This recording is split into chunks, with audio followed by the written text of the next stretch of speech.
You know, Yeah. Ron told me the story too about how he hired you and how you had just sent in an audition tape that he said they had looked through, you know, all kinds of Claire's previous to that, and then all of a sudden you had just sent in this thing blind. The audition, the casting directors looked at it and said, "Wow, something wonderful is here." And then they showed it to Ron and the other producers. And then in the home stretch, right before, he said, "We were very close to shooting. You got the job." I want to know what was on that audition tape. What got you the job, do you think? I don't know. I should ask them.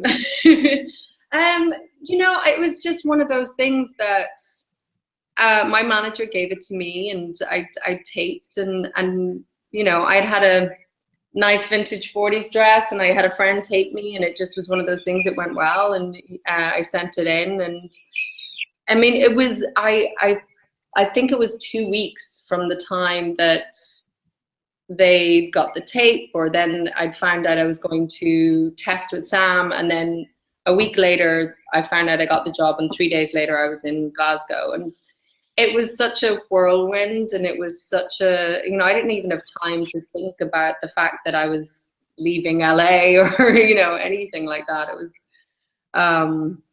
So what did you actually perform on the tape? oh Dramatically.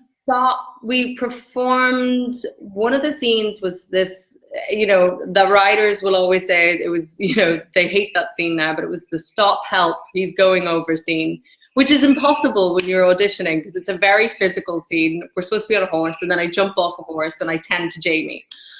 And to do all that straight in front of a camera is quite difficult. And then the second scene was right after, it was after one of the love-making scenes of the wedding night. And it was their little pillow talk, I guess, scene. So yeah, those are the two scenes. Well, let's talk about that wedding night. That was really interesting in two respects. First is it just takes the whole chauvinistic male assumption of sexual relations and turns it around. Here is Claire is the sexually experienced person and Jamie's the virgin. I just think that is hilarious. That's so shocking for TV, though. It's well, it's the genius of the show too, the sense of female empowerment. And I discovered the show this way. I'd heard a lot about it and I was interested about it, but I didn't have time to watch it. And then a couple times we ran some articles at Gold Derby, and anytime Outlander was even mentioned, didn't even have to be in the headline, it could be in the actual text of the piece.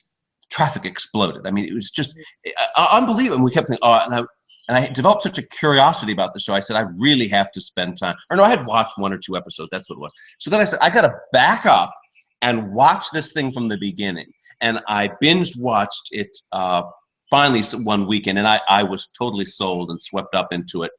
And I mean, inside me is the little old lady screaming to get out. And I just bought the whole thing and went for the ride and thought, well, I get it now. I understand why it has this fanatical following. And I think one of the things is, let me quote the follow-up to that wedding night scene and get your thoughts on the taping of this. I think the greatest moment in the whole season 1 is the morning after.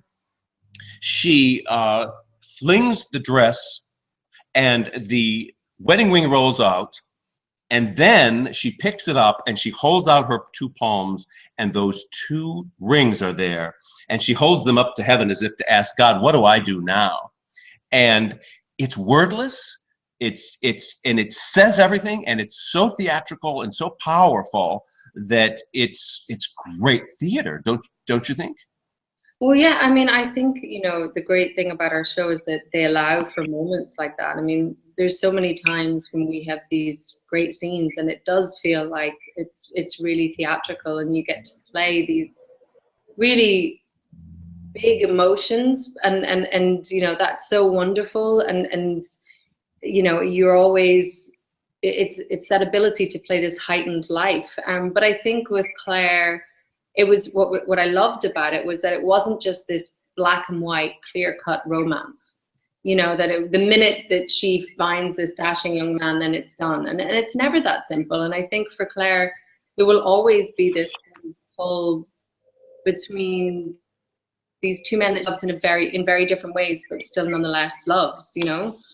And I love that. I love that they allowed the time to take to explore those things. Yeah. Now, I would ask a